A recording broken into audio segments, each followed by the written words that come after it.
Alright, well, I am working from a hank that hasn't been rolled into a ball yet, so if it gets caught up, then that is why I might have to fiddle with it. So this is the simplest, most basic cast on method. So you need to make yourself a slip knot first. And so this is your working edge, this is your tail edge, and you want to twist that over so that your working edge is underneath your tail, and then you're just going to pull that through, and you do want to leave a little tail there so that you have something to weave into the work once it is finished. And we're going to pull on, and this is the fastest cast on method that I know. There are more complicated that give you a more polished edge, but you're just going to loop through and pull through like that. So I hold the working edge under my pinky and then square this between my forefinger and thumb, and you're gonna scoop up through here and grab that right there and drop all of it, and then just pull that down. And you don't want to pull like that. That's where your tension is coming from. And so you're gonna do that until you have cast on. Ooh, this is weird looking through a screen rather than looking at my hands, my needles. Okay, so we've got 1, 2, 4, 6.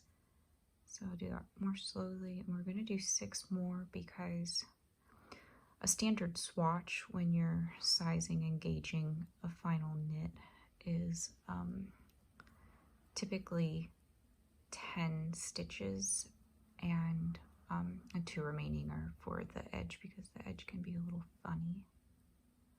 Doesn't give you an accurate stitch measurement. I didn't even count these like a goober. 2, 4, 6. Oh goodness. 2, 4, 6, 8, 10, 11.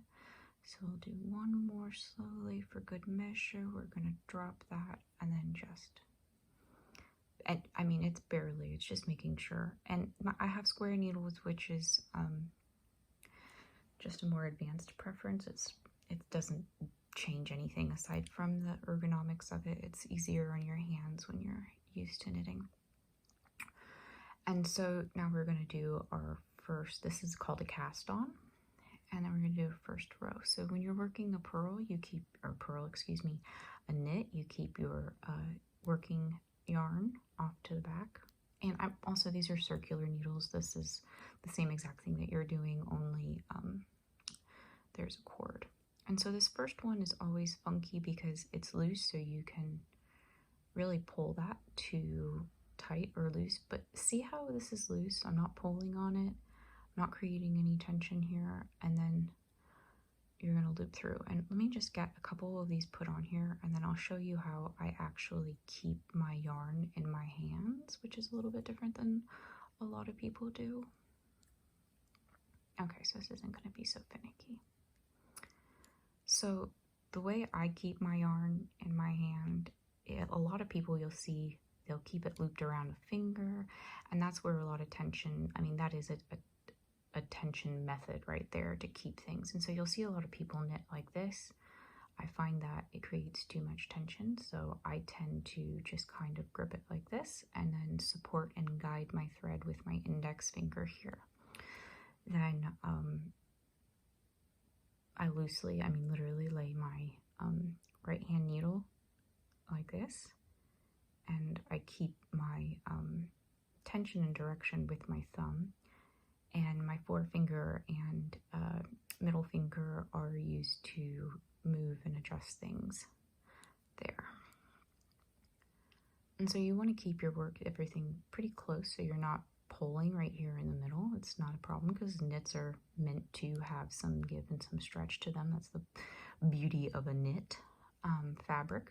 And so we're going to go in and actually do a knit stitch.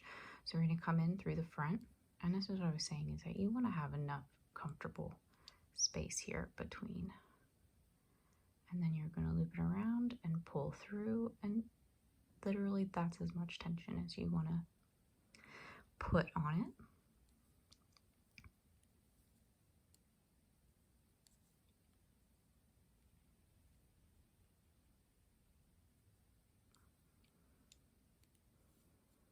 This is very unusual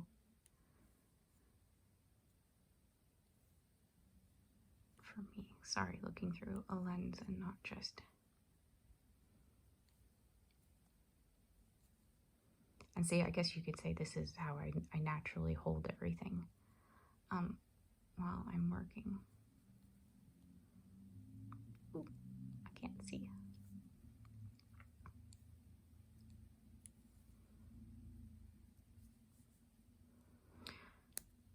So that is a funny first row of knit.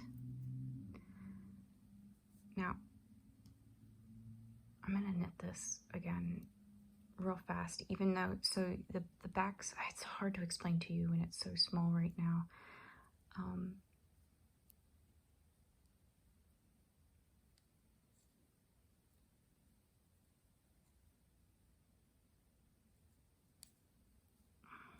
I'm gonna knit again, but I do want to show you how a purl goes, and specifically this is really the main difference between a continental knitter and a Euro style knitter that I was making reference to. Oh, and you want to be careful not to split your yarn,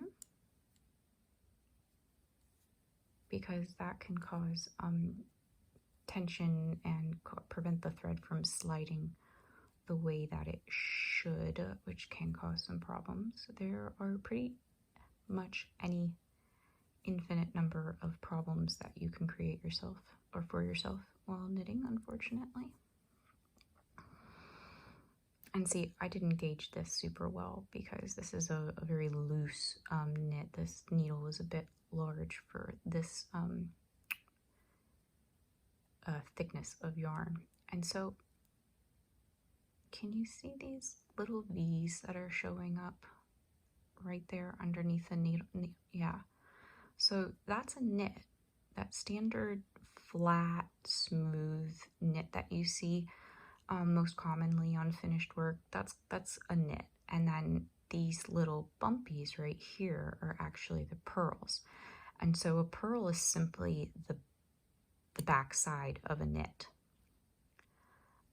And so I'm going to show you how to do a purl, and you'll see when I do it, it'll actually create a second row of these little V's over top of this row right here. And the difference between a continental knitter and a Euro knitter, the way I knit, is that a continental knitter will keep their working yarn at the back of their work whenever they do a purl stitch, and they come in and they like drop their needle and pick up the yarn and wrap it around, and it's ludicrous. It's so many extra steps and so many extra seconds per stitch that it can increase the actual working time of a project exponentially. It's absolute insanity. So basically, so when you're doing a knit, you're coming in from the front, right? And then going through and pulling that back around. On a purl, you're going to do the opposite. So you're going to hold your yarn at the front, and you're going to slide through. And see, when I was saying that both needles should be able, the midpoint of both of your needles right here should be able to comfortably sit in here, and it shouldn't be a problem. And then you're going to slide off like that. And so that's a purl. You're going to go in from, not from the left side of this stitch like you do on a knit, but from the right side. And slide in.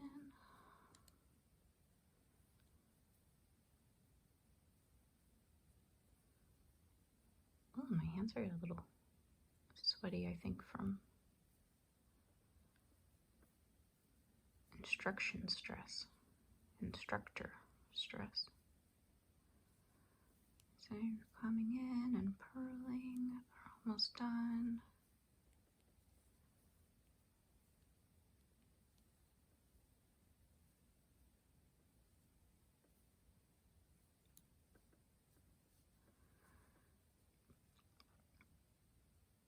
So now you can see there are 2 rows of purls here, and if we flip this over, you've got 2 rows of knit now.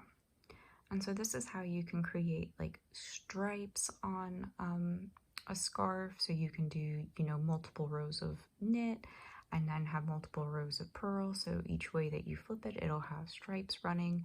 You can do this horizontally, vertically. You can do a little checkerboard pattern that will actually create the look of like a basket weave almost. And so these are really the basic elements of knitting. You basically just need to know how to do a purl and a knit before you really need to worry about doing anything else aside from casting on and binding off, which I already showed you a cast on. Binding off can be another little tutorial. It's not very difficult at all. And you can see how loose this is. This isn't actually, unless this was like maybe a summer sweater or something that I was trying to get to be more airy and loose, I wouldn't typically work with it this loose. Tension wise, as I was working, yes, that loose, but as far as the finished result, we call this a gauge, which is basically how the size of the needle and the size of the yarn work together to create either a very dense gauge or a very loose open gauge like this. And so I could make this much smaller by putting that tension, by really, you know, pulling. I show you maybe a bit of over tension. So we're going to go back into the knit on this row, which is what you're familiar with. And I'm just going to put way too much tension on here, and I'm going to show you what it looks like.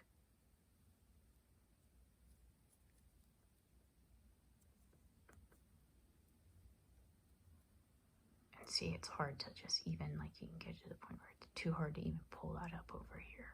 And that's probably what you're doing, because this is what a lot of beginners do. Pull too tight, and then just like, oh God, get it up there.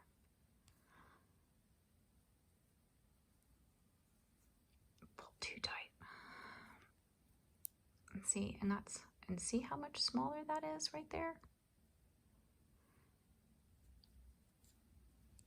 And this is what you want to do.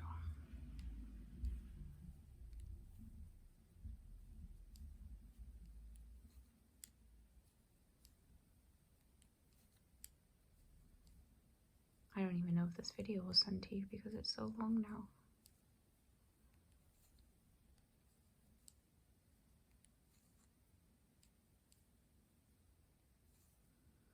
All right. See, and you can even see how that won't slide right there. And see how this moves. This is how you want to be able to experience it. You can see how big these V's are right there. Spread them out a bit. And see, I got a little loose right here. I probably should have kept my tension a little bit more even, but you can see how tiny these little ones over here are. And now you shall frog it. Because this is very expensive alpaca and I need to use this.